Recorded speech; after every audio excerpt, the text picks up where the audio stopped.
You're listening to an Anazao Ministries podcast.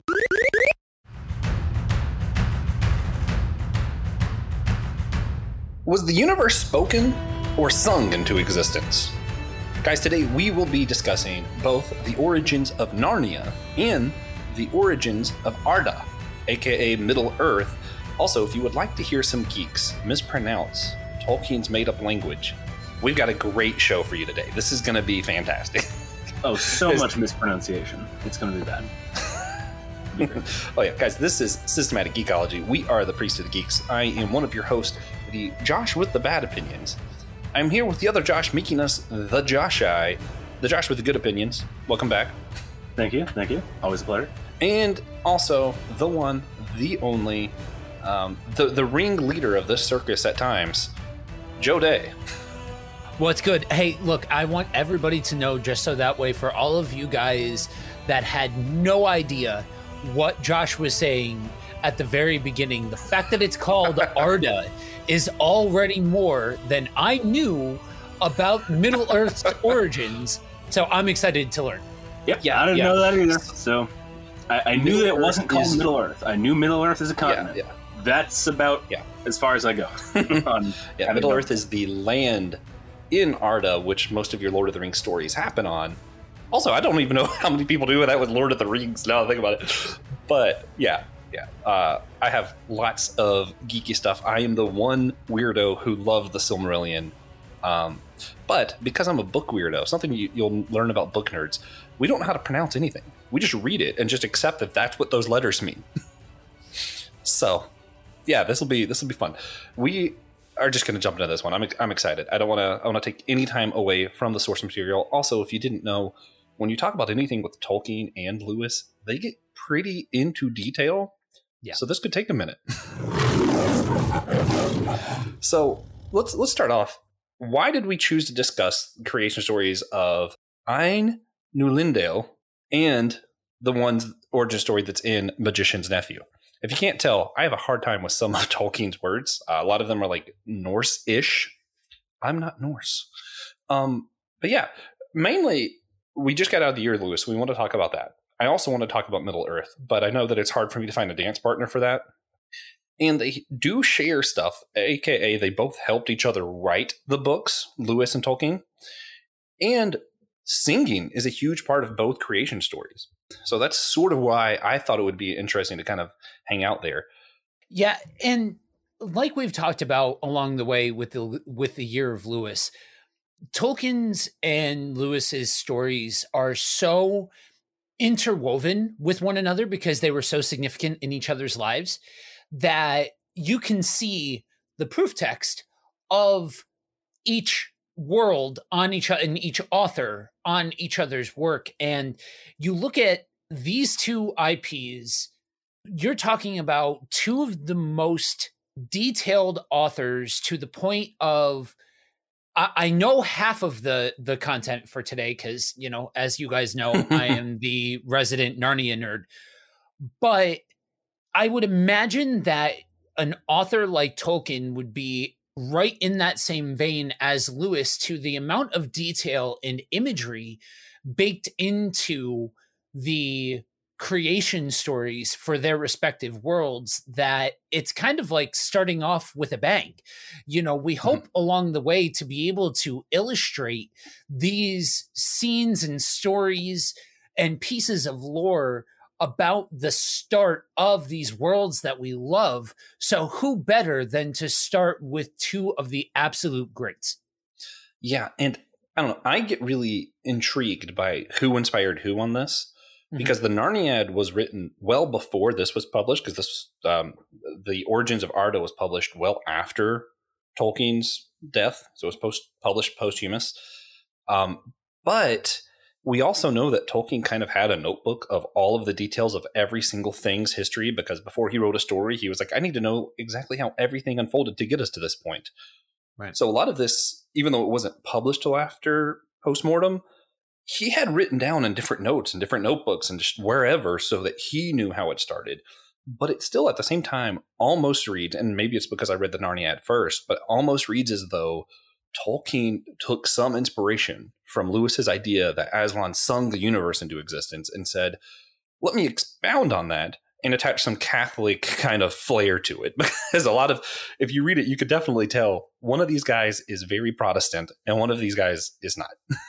So that's one thing I think is really funny, because in Lewis, from my understanding, it's just Aslan. He just creates stuff. That's it. Yeah. Whereas Tolkien pulls in the Einar and the Valar and all these other things to help with creation. And it kind of mimics, even though Tolkien says he doesn't do analogy and he didn't pull from his Christian faith or whatever, it was his own story. It still kind of reads as though, yeah, it's still kind of like, this reads very similar to how Catholics view some of the archangel stuff, right? Like, kind of suspicious there. Yeah, you figure with both of them, regardless of what specific influences there are, how are you going to not have some evidence of what you know as a creation story on you creating a world, essentially? You know, yes, a make-believe world, but the idea here is that you are building the building blocks of a world where things are happening on more than just where the camera is. And both authors do that very, very well, where they're able to make you feel like there are things and stuff going on in their world past what you're seeing at that moment in time. But I think I think the proof is there that both men were influenced by their respective faiths. Oh yeah, and what's interesting with what you were talking about there of like, yes, different worlds kind of thing. That's very much the case with Lewis. Very much he was under the understanding that there's all these different universes. Aslan had his paw in all of them. I was going to say hand, but I just couldn't help the pun. Whereas Tolkien, when questioned, says that Arda is our Earth. Eru Ilúvatar is our god. It's just what it was known as before it became to our time. So he was writing fictional history pre-history in his own mind, which is really wild when you think about how out there the stuff he wrote is. Because like, dude, that's not prehistory. But you know, that's what he thought. That's what he didn't believe it. Don't get me wrong, but that's why he wrote it this way. I think it was also supposed to kind of be like a prelude to Beowulf, but I won't touch that here. Hopefully we'll get on Patreon to talk about some of the behind the scenes origin stuff later on. I do want to get to what we're actually talking about, because some people might not know. Joe, could you kind of briefly just describe SparkNote's version? What is the creation story of Narnia? Well, I don't know how brief I'm going to be able to be, but there are 7 ages of Narnia, and this is known as Narnia Year 1. And through the series of events that take place in The Magician's Nephew, you have a small grouping of characters, including Jadis, also known as the White Witch, also known as the Empress of Charn, Diggory Kirk, Polly Plummer, Andrew Ketterly, Frank the Cabman, and Strawberry the Cab Horse are present in, they arrive in this inky black nothingness, and they see a lion. And they happen to be present for the scene of Aslan the lion singing everything into existence.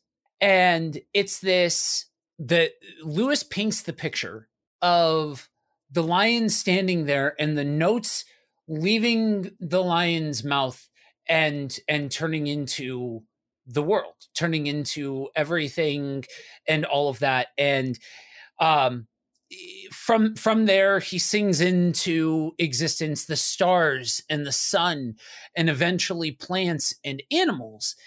And when he's finished, he takes the moment to give the creatures, because we don't see the creation of man, we see the creation of plant life and creatures, and then the ability to talk given to the creatures. And the idea is that as he creates these creatures, not unlike what we see in the biblical account, he gives autonomy and authority to the creation.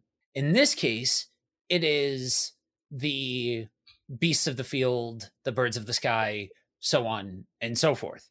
And it's from that point that's the actual creation of the landscape and of the world presented in a way where Aslan is creating something that's already busy.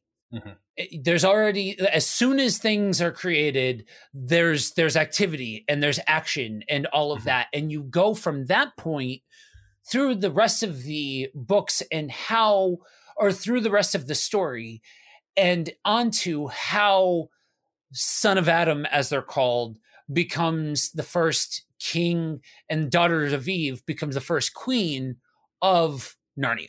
Yeah. A few things. Strawberry, one of the greatest characters just in general. He's so funny. I like he cracked me up, especially in this telling of the story.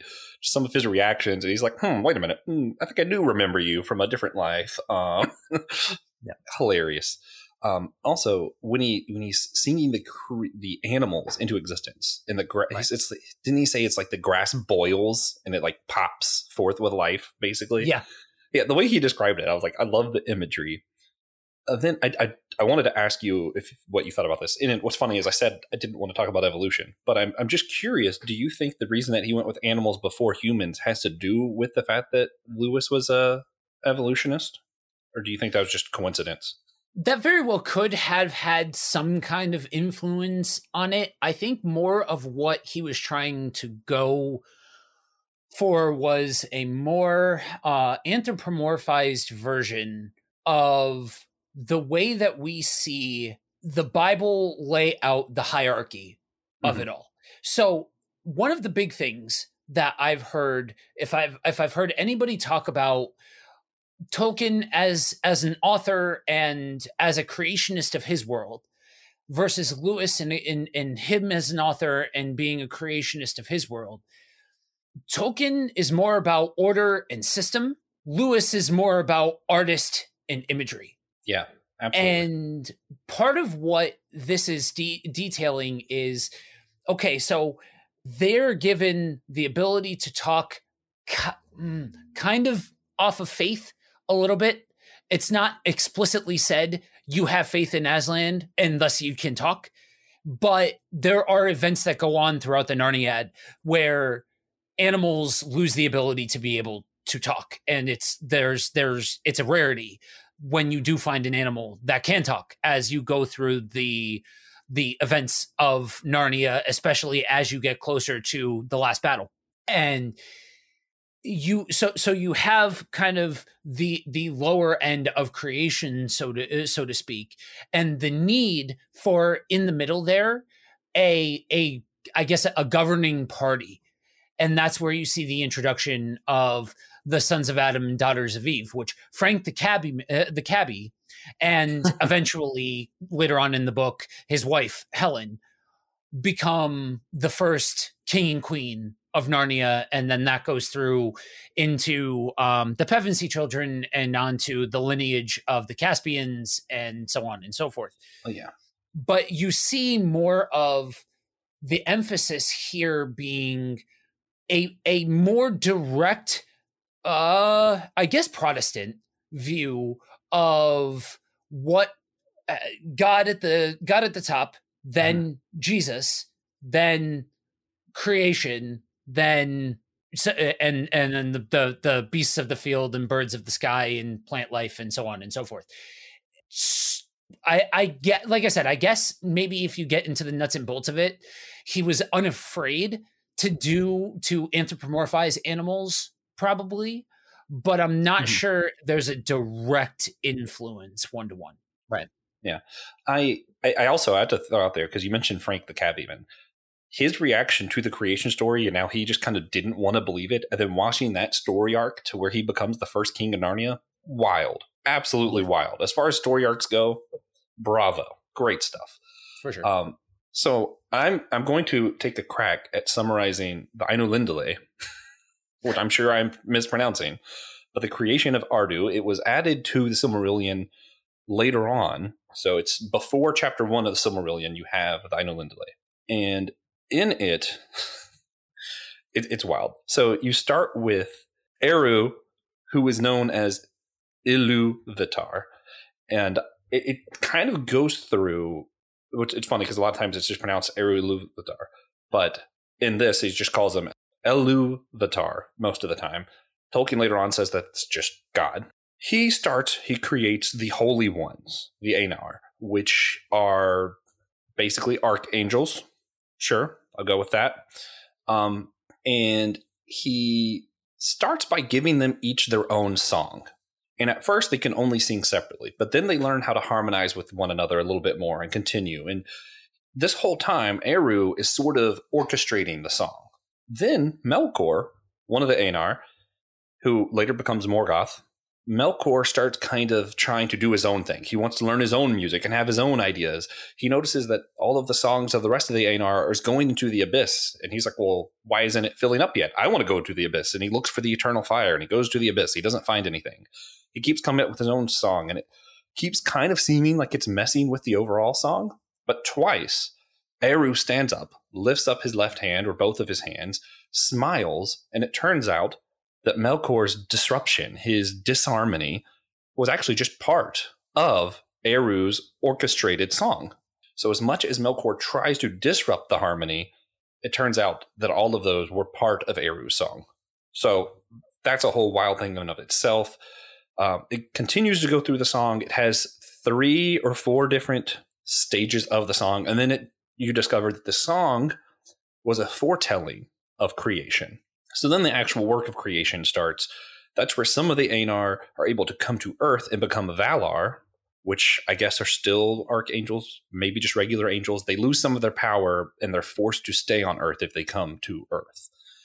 Later on, I don't think it's in this one, but you will see that the Valar, some of them take up basically sidekicks, demigods, whatever you want to call them. Those are the Maiar. That's when you get Gandalf. That's when you get Saruman, all of those guys. Yeah, yes. All of the wizards. They're all Maiar, basically. You also, during the song, it has points where he has a few different high notes, Eru does, and that's the children of Eluvatar, and that would be the humans and the elves. It doesn't say in here, but it mentions both Anu and Olmo. Anu is the one who has the only other real creation of himself other than Melkar. Anu creates the dwarves with Eru's permission. So they do all the songs, they come to Earth, they make it their own thing. There's a few special lands that are just for the elves and the humans, not for the Valar. And it just kind of unfolds this whole thing. But you see that the song kind of, especially if you know the history of Middle Earth, it makes so much sense. All of the times in the song where Melkor rises up and it looks like darkness is surrounding Eru and he stands up and smiles, and it turns out that was part of his harmony the whole time. When you actually go through the story, you're able to look at the end of the Second Age and you go, oh, that's what that part of the song was. And it makes so much sense. So this is one where it's a great origin story, but it makes a lot more sense if you already know the history of Middle Earth. I think, Josh, did I get most of the big notes with that? It's wild. It's hard to... Yeah, I think you did. I think a lot of people focus more on Melkor and his whole thing because of how that impacts the story later. But for the actual origin, I think you did it well. Yeah. Melkor, I think that's one of the big, most interesting differences in the Narniad and the Arda origins. In this, Melkor is sort of one of, like, yes, Eru is one of, like, the protagonists, but Melkor tends to have a lot of the focus of the story of the Ainulindale. Yeah, he has a lot of main character to him, simply because his actions are kind of the driving force in a way of basically everything else to come. He's what disrupts the kind of the perfection of Eru Ilúvatar. Yeah, and if you compare it to the biblical story, it really mimics a lot of the same stuff. Like if you look at Melkor's drive, he knew he was the most powerful among all of the Ainur. He wanted to prove it, right? He was jealous of God. He wanted to become more powerful himself. He wanted to own the void. He wanted to have the fire for himself, all of these things. And you look at the story of Lucifer in the Bible, and it's much the same thing. It's much this guy who thinks, well, what about these humans? What about this? Well, I'm jealous, so I'm going to overtake. I'm going to become the new god. That is sort of Satan's whole story. So it's interesting that Melkor is basically the same character, and to kind of see it unfold in the way that Tolkien writes it, where Melkor, or, basically we could say Satan, tries to come up with his own song, but it turns out all along that was part of Eru's harmony. Yeah, it kind of gives me the idea of musical dissonance, where sometimes the lack of tonality is the tonality, like in certain respects. Yeah, definitely. And it just, I don't know. I thought the whole thing was fascinating. I just found it really interesting how much focus he put on Melkor during it. And I know a lot of people, if we're going to take it into like real life theology kind of stuff, a lot of people don't like this idea that all of the bad stuff happens in the world as part of God's plan. And in a way, it is an awful thing to tell someone, right? If they just experience a death or something, and to be like, oh, don't worry, that's part of God's plan. Like, well, shut up. Like that is not the time for this. But as far as if you're looking at what Tolkien believed about his theology and how it overlays into the story of Middle Earth, it makes perfect sense. Yeah. Joe, I had a question for you, but you can do your response first, and then I'll ask you. So I think in something like this is where it's important to draw the line of, you mentioned it before that Tolkien did go on record to say it wasn't allegory and all of that kind of stuff. There wasn't it, but when you look at the sum total of the creation, right? Mm-hmm. It's shortchanging either work to say it is just this. It is just a historical, a piece of historical fiction, or it is just an allegorical story. No, they're authors. So they're going to use different literary devices all along the way. And so you look at, there are absolutely similarities between the two, but you can see that one is influenced by, okay, so what does it mean for an almighty deity to have a systematized front to be able to create all of these things, versus what does the picture look like of this vague statement that's given in a piece of ancient poetry? Yeah. So for those of you that don't know, Genesis is not a science book, no matter how much anybody wants to make it into a science book. It's not. It is poetry, guys. And he takes this idea of okay, this line that's given, mm-hmm. and then explores and expounds upon that. Yeah. But both are very clearly influenced by that literary device of drawing comparison or allegory. Yeah. Well, it's really interesting when you compare both of these works to the Bible origin, and we're thinking about it as literature. We're not, sitting here as theologians necessarily for this discussion. It's funny because both Lewis and Tolkien, one of their chief goals is to make their origin story fit within the canon. Right? Like they're making sure that it makes sense, consistent in of the own story. Whereas the biblical narrative, you look at Genesis 1 and Genesis 2, and those are two different stories. You have Genesis 1, the order of creation is all of the creatures, or plants, then creatures, then man and woman. And then you get to Genesis 2, and all of a sudden it's written completely differently. And you have man, then animals, and plants, and then woman. Well, what order was it made in? I mean, clearly that author wasn't concerned with being consistent. So he's trying to do something different than what Lewis and Tolkien were doing. Right. Yeah. So I do want to ask, though, because this is, we've kind of tiptoed around it, and this is why I wanted to do the episode. Why did Lewis and Tolkien have their God sing? In Genesis, God speaks everything into existence. He said this, then it happened. And it seems very like boop, boop, boop. But in theirs, they invoke song, they invoke melody, harmony. Why? I would say that it adds to the artistry of the whole thing for Lewis. I think he wants to paint a picture first and foremost. And by doing so, there's this almost mystical quality to the sound reverberation of music, right? Biblically speaking, we are designed to respond to music. Scientifically speaking, we can see that the brain responds to music. And I think, at least for Lewis, he's trying to capitalize on the picture that paints.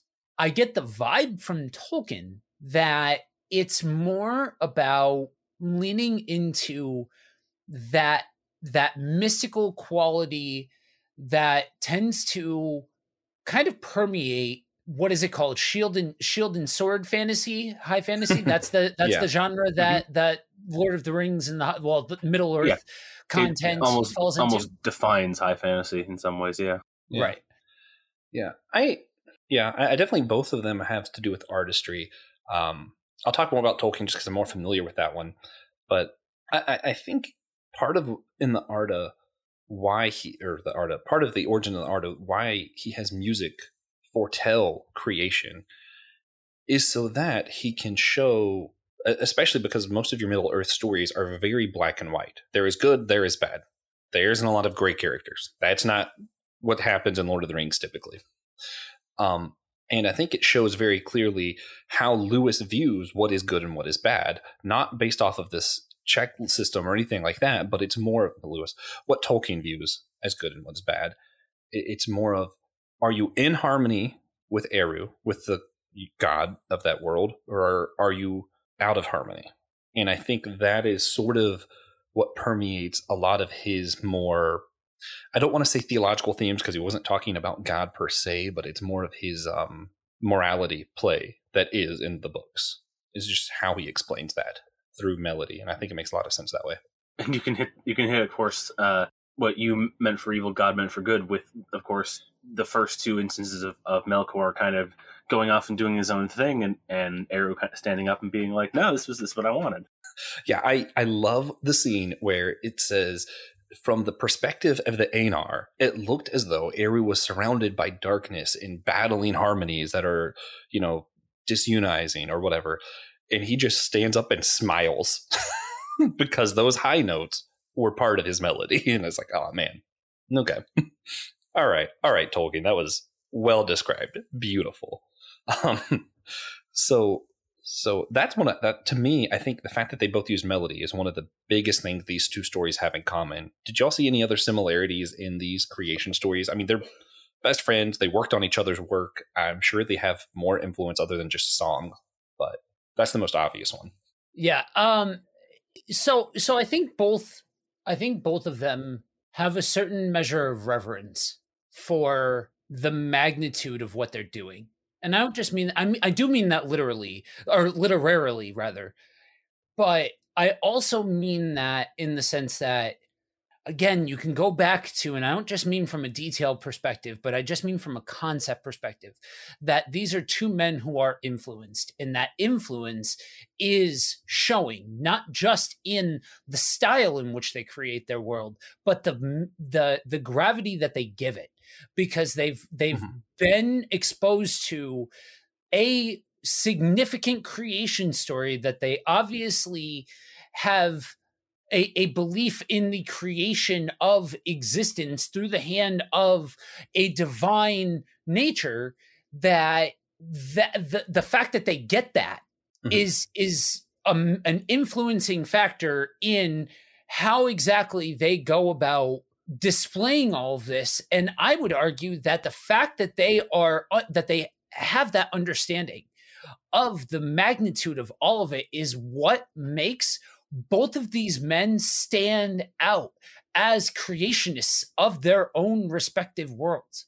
Yeah, and to bring out some of the lawyer side of me, I think part of why they're able to see the beauty of creation and talk about it as song and something beautiful a little bit more is because this is well before the Snopes trial in America, right? There wasn't this huge controversy around evolution in the church.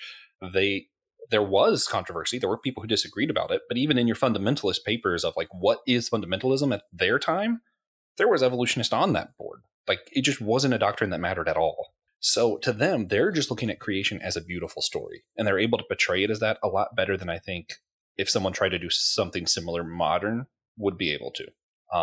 I think two of the things that I noticed that they have in common also. One, one that I thought it was interesting is they both show the god of their world, Aslan or Eru, gives voice to someone else, right? Aslan breathes out and gives voice to the animals. In the story of the creation of Arda, they have Eru gives the Anar the ability to harmonize, the ability to create melody. So he's giving them voice, giving them their own song. So I thought it was interesting that both of them are enabling the creation with the act of creation. They're also enabling it.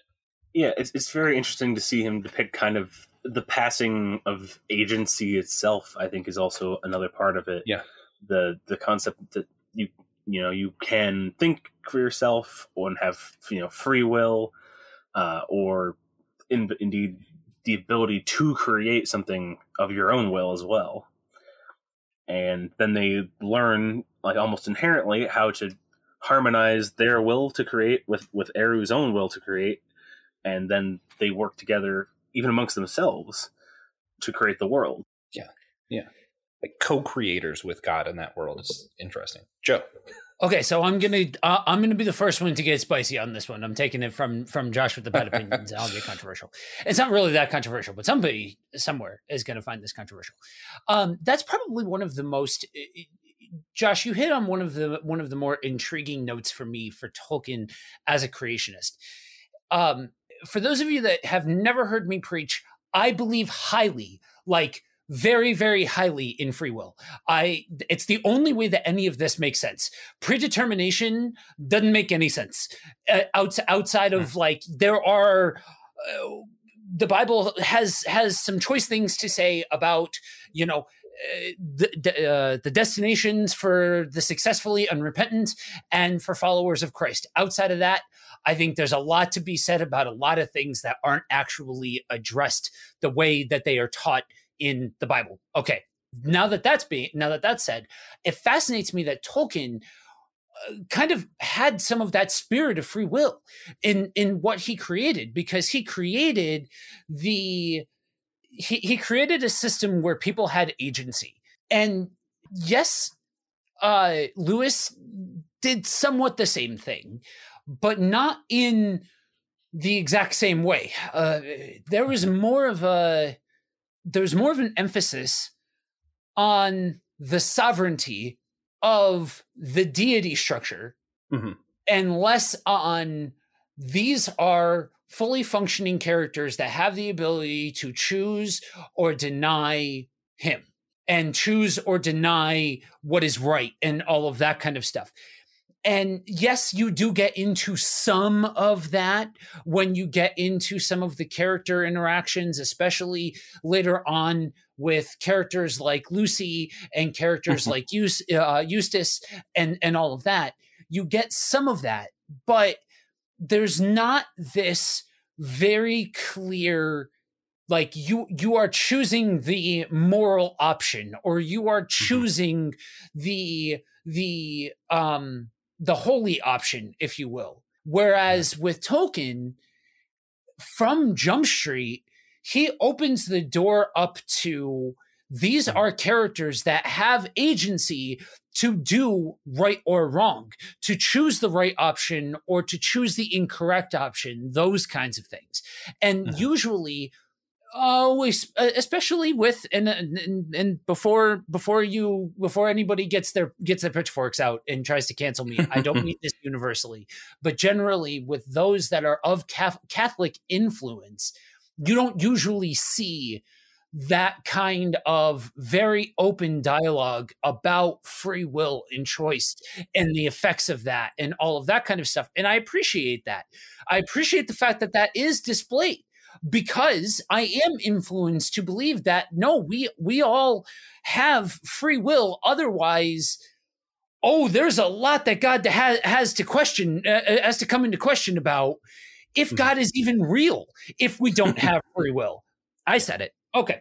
Yeah. And that really brings us to some of the big differences they have too, because it makes me think of the levels of degree of agency in the hierarchy or the world of Ardar.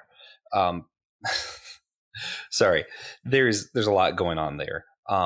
In Arda, you see that first he creates the Anar, but if they choose to come to Earth, they become Valar, and they're less powerful, but they're still the most powerful things on Earth, right? And then some of the Valar were able to create dwarves. You see that Melkor, when he becomes Valar, he's named Morgoth, and Morgoth is able to create Maiar, but also he's able to create, turn elves to goblins, also create his own goblins. The origins of goblins and orcs and all of them is very weird because you get multiple origin stories a couple times. I'll leave that alone for now. That could be its own episode because Sauron in Rings of Power caused some issues with people. Yeah, there's a lot of things Rings of Power did. While, like I said the last time we talked about this, I liked it better than I thought. It still did a lot of weird things and is very retcon-y. But I wanted to go back. So with Melkor's interactions, during the songs before creation, he goes off script, so to speak, only to find out it wasn't when Eru kind of lifts his hands. What do we know about his actions during the being Morgoth as regards that? Has it ever been acknowledged by Eru Ilvatar in any way, whether or not that was something he was intending for or not? Yeah. So past the Ainulindale, God, what a word. When you get into the rest of the Silmarillion, you see some of Morgoth's story. It's very strange. So I think that Tolkien was trying to use this to imply that his actions were planned for by Eru, more or less, that Eru knew what was going to happen, and just what the enemy meant for evil was turned to good by God, makes perfect sense.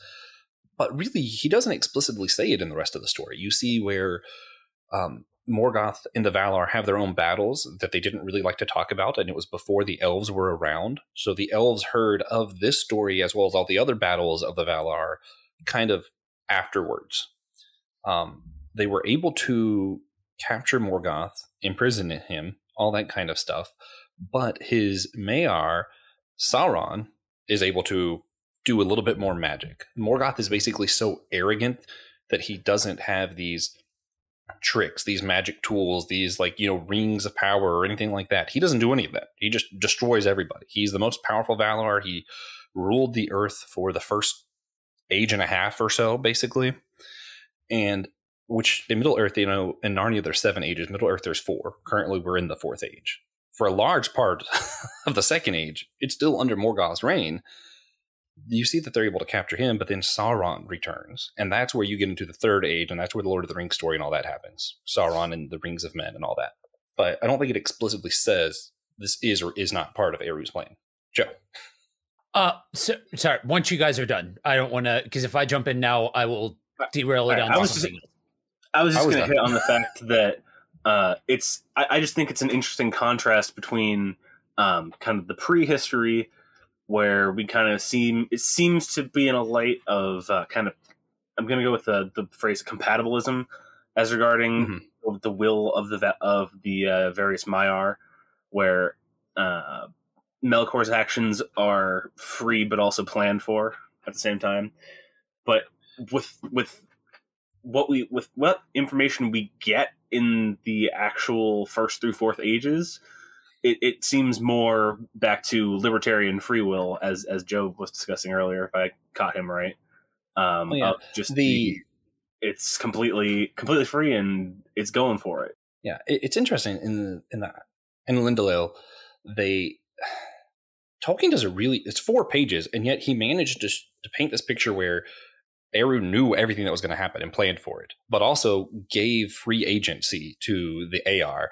And also, he does this really good job of free will versus predestination. He does a good job of kind of explaining how these beings are more powerful, and yet they can't do anything without God's permission, right? And he unpacks a lot of, even though it's not theology in our terms, it's still a lot of theology for their terms. If Eru is their God, that is their theology. And it unpacks a lot in 4 pages. It's wild. Yeah, and it's actually one of the better things about fiction and looking at pantheons and just other creation structures and deity structures, is you can unpack a lot of theological themes without having to tread on eggshells so much. Because people, if you talk about things in real world terms, can get very defensive about their particular views, whereas one of the best things about fiction is our ability to talk about things without talking about them, but actually still talk about them. Like, you can completely hit up one topic where, whatever it is, and ignore any repercussions, like, oh, but you're not thinking about this that is in the real world. Yeah. Well, and that gets back to Lewis, where Lewis had the thing that I like to mention a lot, his doctrine of imagination, where he says the power of story is that it can get past all the safeguards we have up and let us explore ideas that we wouldn't be able to explore otherwise.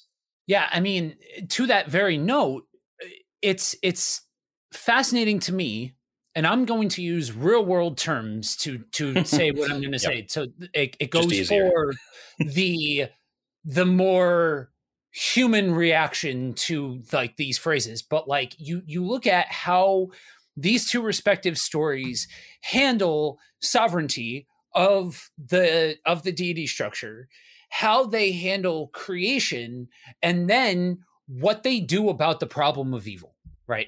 Because and I guess moral agency is a good way of putting it, because on one hand you have Tolkien, who kind of bakes a lot of this stuff in from Jump Street. Then you have Lewis, who more highlights the power and complete control of the deity, and then what creation does with that, and putting the moral agency at that point in the story. But neither one of them uses phrasing like the problem of evil or moral agency or any of that kind of stuff. So that way it doesn't trigger the emotional response. It triggers the thought process to be able to comprehend, okay, so what do I do about this concept? And eventually, for the right kind of person who's going to think deeper, and that's what we've been from the inception of SG, we have been telling you guys, think deeper about these things. Allow these concepts to wash over you, because if you're able to, then you kind of get to divorce yourself from that emotional response and just think about the concept, or just think about, allow, as Will likes to say, allow the mirror to reflect back at you, sort of thing. And you're able to unpack those things. And then once you've unpacked the concept, then hopefully you can say, okay, so what does this mean for me? What does this mean for real life? Without triggering that emotional response that can come with a lot of these things. I'm not saying don't have emotions, guys, but it's okay and is preferential to think about these things logically and then allow the emotions to come in after the fact. And it's fascinating to me how, in very vastly different ways, both men are willing to create imperfect creations, right? You have your handful of characters that are the morally righteous or the powerful ones or the good guys or what have you. But outside of that, what we see a lot throughout any point of not just the creation stories, but the worlds that these men created, are a willingness to have imperfect men and women, to have imperfect creatures, and allowing that to almost reflect back on what they created from the creation story. Yeah. Well, and it's why I think it's really helpful that, even though, I'm not Catholic, so I don't believe in archangels, so I don't believe in demigods, any of that kind of stuff, but I think it's helpful in this story that Tolkien has the Ainur, who are these higher beings than all of us, right? And they're the ones watching this melody unfold, and they see Eru surrounded by darkness, and they're thinking, oh, this is it. They're concerned, and Eru smiles. Because it kind of gets past this whole, well, we just don't understand, God's ways are higher than ours. It's no, God's ways are so high that sometimes it literally looks like defeat, but instead is part of the melody. And there's just a beautiful way to say that in story. Yeah. Um, I wanted to get to some of our favorite parts or quotes from each of these origins in Narnia and Middle Earth. I actually wrote down a quote from both that I really wanted to mention, and that's why I'm coming up with an excuse to do this. Go for it. So in the Magician's Nephew, Aslan says, because once he gives the free will to animals to speak, and this gets to a lot of like the heart of who C.S. Lewis is, and why I love it so much. One of them says something, and they're all laughing, or whatever, and it's like, Aslan says, "For jokes as well as justice come in with speech." And someone who wants to be in law one day, I love the justice line. As someone who enjoys comedy, I'm like, jokes as well as justice come in with speech. That's great. Shortly thereafter, the creature who said that kind of triggered him to say that goes, "Oh, so did I say the first joke?" And Aslan just straight up goes, "No, you were the first joke." It cracked me up. I was like, what on earth? Like, Lewis is just getting savage with his own characters for no reason. Yeah. And then in Arda, my favorite quote from the Einolindale, Eru says, "No theme may be placed that hath not its uttermost source in me."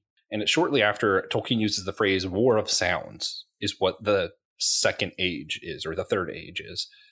And then after you see him use that, what Melkor does as part of his harmony, Eru explains to the rest of the Aenar, no, everything that's played, every harmony that's made, ultimately has its source from me. And that was just a powerful line. It was just really cool.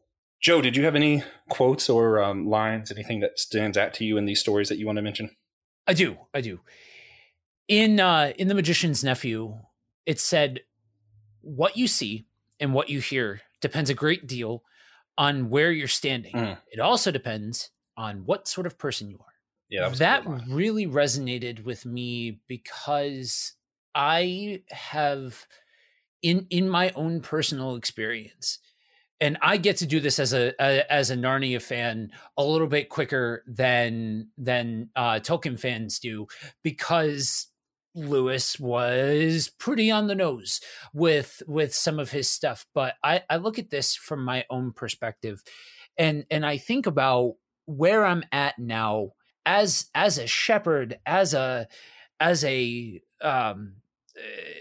somebody who cares for the hearts of man, and I look at what that used to look like in reconciling this whole God thing. I wanted to fit in, but I didn't. The idea of what religion was to me was so off-putting and so distasteful that I could not bring myself to believe in an all-knowing creator God. And there was a lot that went into that, but looking at where I'm at now, and trust me, I'm far from a saintly person, I guess, is a good way of putting it. Now, there's a lot of language. Some people might say this and that and the other thing, and I know I use the term saint sometimes and all of that kind of stuff, but I have a long road, as we all do. But I get that I'm rougher on the edges. But to look at the realities, of what all of this means to me now, what creation means, what Jesus means, what salvation means, what all of those things mean. Paul said, "Woe to me if I do not preach the gospel." When I look at something like this, and I look at the juxtaposition. So for those of you that don't know, Jadis is listening to the Song of Aslan, and it's distasteful to her, like so repulsive to her. Whereas, also, just to say it while you're thinking, Jadis is the White Witch, for those of you who probably don't remember that. And whereas to some of the other characters, it is this sweet song and all of that. So that's what's happening in story. But when you look at this, when you look at creation, when you look at the whole God piece, when you look at all of this stuff, some people look at all of this and they see the most disgusting thing to ever happen to mankind. Some people look at it and they see a set of rules that governs their lives. to other people, they see the greatest relationship that's ever happened, that can ever happen. And when you allow that to wash over you as a person, it's awe-inspiring how these truths can affect other people, different people in different ways, and how they have such magnitude that regardless of whatever situation you look at, it tends to elicit a pretty significant response because of the sheer magnitude of the truth itself. Yeah, for sure. Part of what you're talking about that I thought was really interesting. Frank, the cab driver, was there, and originally he heard the song, but he's like, "Oh, lions can't sing. This can't happen. None of this can possibly be true." So it said, I forget what the line is, but he basically convinced himself he didn't hear it until he actually didn't hear it, and all he heard was roars and animals making noises when they were supposedly talking and all this stuff. And it really hits on this, how bad theology and how stuff you've been brainwashed to believe by different churches or whatever can seek so down into you that you don't actually see the beauty of the story of the Bible, and it can't wash over you because you've convinced yourself that it isn't what it is. Yep. Josh, I know that's a hell of a thing to follow, but did you have anything that stood out to you, like quotes, lines, parts of these stories that you wanted to bring attention to? I just wanted to talk a little bit of etymology, specifically, fictional etymology, as for whatever that really means. As far as words are weird anyway, but of Eru and Iluvatar. So yeah. Iluvatar they're both titles as much as they're words, as much as they're names. But Iluvatar is a compound word of the words father and universe or all, and it comes to mean the father of all. Mm-hmm. Eru is a name in Quenya, Elvish, that just simply means he that is alone. So, like, when they say that name, it's he that is alone, the father of all. And like that's the name they're invoking when you hear anybody actually say that name. Which, I mean, they make a whole point about how it's a name they do not utter even in jest or without full intent. They very much don't take the name lightly. Yeah. It's very much don't take Eru's name in vain. And it's fascinating too, because that hits on a lot of if you're talking to Jewish or Muslim believers, one of their big problems with Christianity is that we have three gods, because they don't if they haven't had a conversation about the Trinity with someone, to them, we're saying that there's a Father, there's a Son, and a Holy Spirit, and then, well, that's three, that's not one. So I find it really interesting that Tolkien uses this language, calling back to Deuteronomy 6, where it says God is one, because it is something that Christians believe also. We just have this mystery of the Trinity. Well, some of us call it mystery, some of us call it doctrine, whatever. Borrowing from more of my Orthodox friends, I like using some of the language of mystery because I like to sit in this area where a lot of this parts of spirituality of God aren't things that are knowable.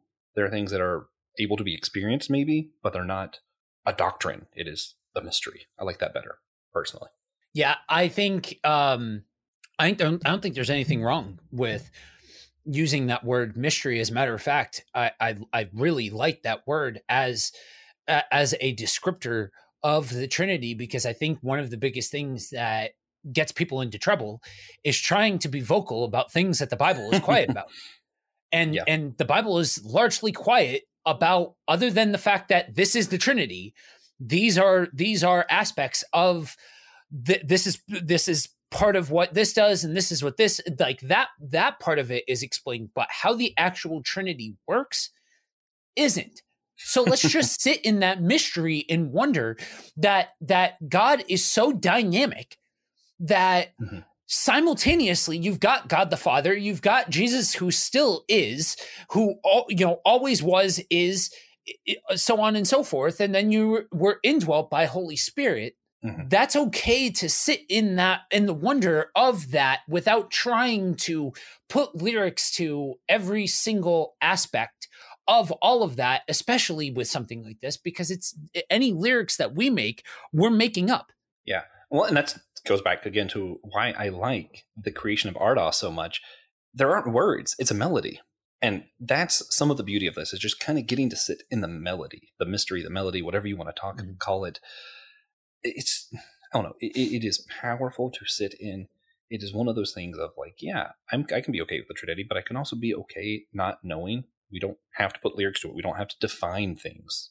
Some things are beyond our ability to define. And that's where stories like these two, where you see creation in song, you see the art of it imagined in a different world, are able to really explore the depths better than any doctrine, than any definition I think we could offer. I wanted to throw in, you guys know string theory, right? Like just on the vaguest levels, you understand this, the idea of string theory. One of the guys who worked on it goes to Pastor Will's church, one of our other hosts. So that's pretty crazy. Oh, that is pretty cool, actually. Yeah. But like just the basest idea of it is that everything is one-dimensional objects, which are referred to as strings despite being one-dimensional. Don't worry about that. But it's their vibrational state that defines what they are in a lot of ways. Mm-hmm. And I just can't help but, when I hear that that's, like kind of like everyone's best theory about how reality exists as it does, like, kind of sounds like everything is a little bit just words that got spoken into existence. Or a melody that got played. This is another callback, Melkor, all of this other stuff when we're talking about creation. I don't think it's for naught that Lucifer, the most powerful of the angels, was also God's musician. There is power in melody. Yeah. So for all of you DC fans, think Flash, right? Where you hear about Flash vibrating at different frequencies to get from world to world. That's one of those things as a musician, as a theoretical physics nerd, that has really intrigued me about existence, because when you look from a scientific perspective, their vibrational patterns are absolutely a thing. And when you look at something as significant as music, as melody, as speech, all it is vocal patterns, right? They're vocal patterns strung together to make to make syllables, to make words, so on and so forth. But I think along the way, I'll go back to, we're talking about Lewis, so it only fits that I go back to the phrase reflections of truth. I think that's part of what is so intriguing about the way that Tolkien and Lewis both write their creation stories, is because they're hitting upon this idea of vibrational patterns, of the power of song, and these things that almost carnally affect us, that kind of really resonate with the human as a whole in their mind. And so, I think that's a really fascinating point to bring up, especially if you were to expand the lens into thinking about these things as like multiversal theories, not to our universe, but to each other. Yeah, man. Yeah, I don't have anything to add to that. That is a great last point that you brought up, Josh, because it is powerful when you realize, the science actually also backs this idea of vibrations, of sound, of speak into the universe. And that's what's, I know I keep having more things, but that's what I love about both stories. Aslan didn't just happen to say things, and whatever creation happened. It even says in the story, you began to see what he was singing and the intentionality of it. And when you look at the story of the creation of Arda, you see there was intentionality in the melody, even to the extent of when you try to disrupt it. No, that was also intentional. So I like this idea of beauty of art and also intentionality in creation. With that, are you guys ready to wrap this up? I think so. All right, cool. Guys, welcome to the wrap up. First things first, before recommendations, Joe mentioned Reflections of Truth. If you would like to buy a t-shirt that has the Reflections of Truth line on it, we actually have one in our stores. If you go to systematicgeekology.org, we have a Reflections of Truth shirt there. I think it looks really cool. Has the Superman version of our logo and a reflection of it. And on the back, it says, we keep seeing these reflections of truth. So support the podcast, get your Reflections of Truth shirt, and then check out these recommendations we're about to throw down. My first one is just going to be what I mentioned earlier. The Villainous games, check them out. If you haven't played the Star Wars one yet, I haven't either, but I've read all the cards. Seems awesome. Come over, I'll play it with you. Yeah. Josh, you got any recommendations for everybody? Yeah, so mine's also going to be a game, but I'm going to do a digital game, a video game. It is Enderall Forgotten Stories. So this game is a very strange game. It's available on Steam, and it's probably available somewhere else online, but I know it's available on Steam. And I say this because it's not a full game in its own right, in some sense. What it actually is it's available on Steam as its own game. However, it uses Elder Scrolls V Skyrim, the entire game of Skyrim itself, as the engine for the game. It just takes all of the kind of back-end work that was done to make Skyrim exist and uses that to make its own entirely new game. So it has most of the mechanics and feel of it is that of Skyrim, but it has its own storyline, which I think is pretty cool. Gives me slight Wheel of Time vibes, and in a very good way. And it's also, for whatever it's worth, it's definitely more of a challenge than Skyrim is, because they changed the health system and the level up system and a lot of things to make it a bit more challenging. And it's good. Yeah. Joe, did you have any recommendations for everybody? Yeah. So I want to.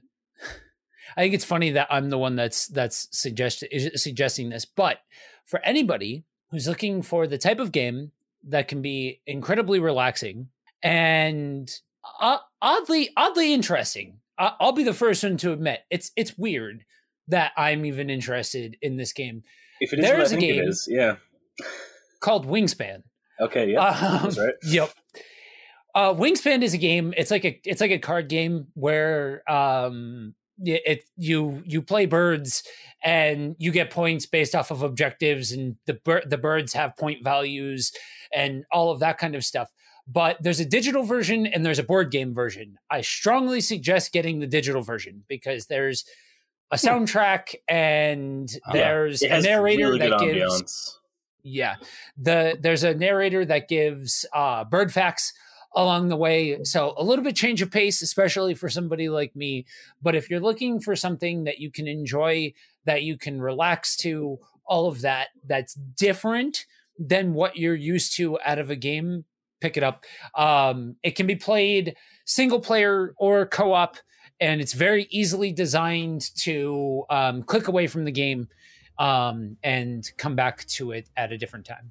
Yeah, there's an asynchronous multiplayer in which you have like 72 hours to take your turn, and so it's very low priority, very easy to just have that as a game ongoing between you and a couple friends that you guys can just every once in a while come take your turn and pass. You know, it's very good.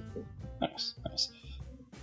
I might have to check that one out. I love those kind of games. But anyway, guys, if you want to hear more from myself, from Josh, from Joe, go to systematicgeekology.org, hit the host tab. All of our names are there. You can click on it, and it will have a playlist of every episode that we are on. So that's always cool. And of course, we want to know what you're geeking out on, what you think we should be geeking out on. So if you have any recommendations, same website, go down, let us know at the bottom of the page. You can also join our Discord there. Maybe check that out. And of course, we want you all to remember that we're all a chosen people, a geekdom of priests.